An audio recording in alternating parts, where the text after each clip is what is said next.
Binasag na nga ng retired PBA player na si Mark Pingris ang kanyang katahimikan hinggil sa cheating allegation ibinato sa kanya ng mga netizens. Isa sa pinakamahusay na basketballista sa kasaysayan ng Philippine basketball history si Mark Pingris na binansagan ding Pinoy Sakuragi. Nag-umpisa ang kanyang basketball career na maging third overall pick siya sa 2004 PBA draft.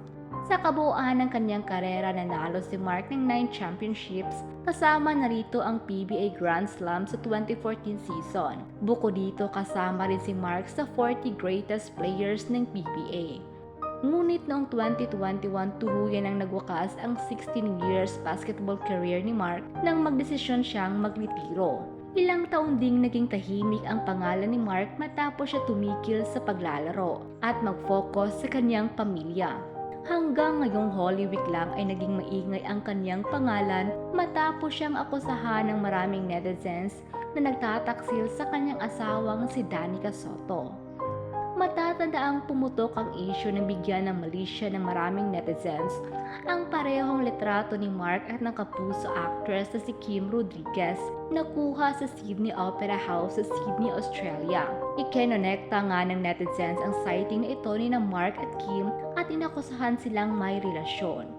Gayunpaman mariing pinabulaanan ni Mark ang cheating allegation laban sa kanya. Sa kanyang official statement, ibinahagi niya sa social media nitong Huwebes Santo, March 28. Iginiit ni Mark na walang katotohanan ang lumabas na balita. Ayon kay Mark, walang namamagitan sa kanila ni Kim.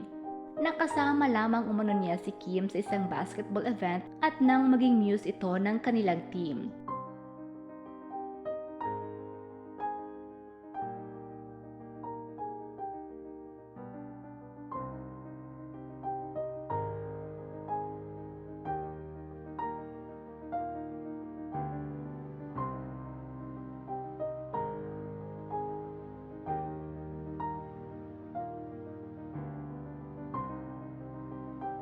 Sa kabila ng issue, pinasalamatan naman ni Mark ang nagpaabot ng kanilang pag-aalala para sa kanyang pamilya.